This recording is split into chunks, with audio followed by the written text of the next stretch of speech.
At the western tip of Indonesia, there is a fertile and beautiful land called Aceh. The blue sea surrounds it. The mountains tower majestically, and its people live by strong customs and religion. However, beneath this beauty, the Acehnese people faced hardship due to the arrival of Dutch colonialists who sought to control their land. It was in this land that a girl named Cut Nyak Dhien was born. From childhood, she grew up in a prominent religious family and was respected by the community. She was educated to study hard, to recite the Quran well, and to understand the responsibility of defending her homeland. As she grew older, she grew into a woman not only beautiful but also intelligent, resilient, and brave. As an adult, Cut Nyak Dhien married an Acehnese warrior named Teuku Cek Ibrahim Lamnga. Their life was filled with love, but also with trials. The war with the Dutch never ended. Together with her husband, she experienced the heat of the battlefield. They both sacrificed their time, energy, and even the comforts of life to defend Aceh from the clutches of the colonialists. However, fate had other plans. Her beloved husband died on the battlefield. The wound was so deep, it filled Cut Nyak Dhien with grief. However, her grief did not break her. Instead, it fueled her spirit. She did not want her husband's sacrifice to be in vain. With a strong heart, she was determined to continue the struggle. She later married Teuku Umar, another formidable fighter. Together, they led the Acehnese army against the Dutch. This couple became a symbol of the strength of the Acehnese people. Their courage was heard throughout the country. Cut Nyak Dhien was not just a fighter's wife. She herself stood on the front lines, strategizing and encouraging the soldiers. The war in Aceh became increasingly fierce. The Dutch deployed numerous troops, modern weapons, and cunning strategies to subdue the people.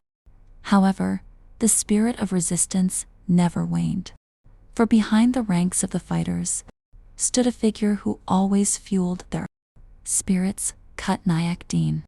She marched from post to post, strengthening the soldiers' hearts.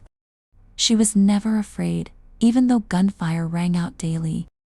For her, protecting Aceh was an honor that must be upheld. Together with Teuku Umar, she became a pair of warriors feared by the Dutch. However, the struggle wasn't always easy. After some time, Teuku Umar fell in battle. Once again, Cut Nyak Dhien lost a loved one. The grief was heavy, but it didn't deter her. She continued to lead her troops with all her might. Years passed, and the war drained her energy.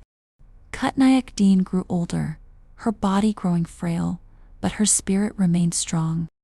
She continued her guerrilla warfare in the forests of Aceh, strategizing against the invaders. The people grew increasingly impressed. For despite her physical weakness, she still possessed extraordinary spiritual strength. But the Dutch never gave up. Through deception and intense pressure, they finally discovered Cut Nyak Dhien's hiding place.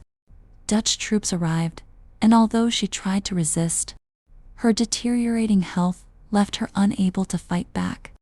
Cut Nyak Dhien was captured and taken to West Java, far from her homeland. She lived in exile.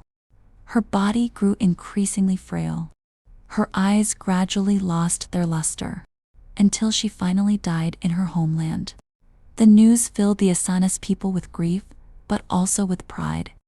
They remembered her not as a defeated woman, but as a true hero, a woman willing to sacrifice everything for her homeland. Her spirit was passed down, told from generation to generation, until her name was immortalized as a national hero of Indonesia. This is the story of Cut Nyak Dhien, a mother of the nation from Aceh. She is proof that courage knows no gender, that a woman can stand tall, lead a war, and be a light for her nation. And until now, every time the name Isa is mentioned, the story of Cut Nyak Dhien will always be present, reminding us of her courage, determination, and eternal love for her homeland.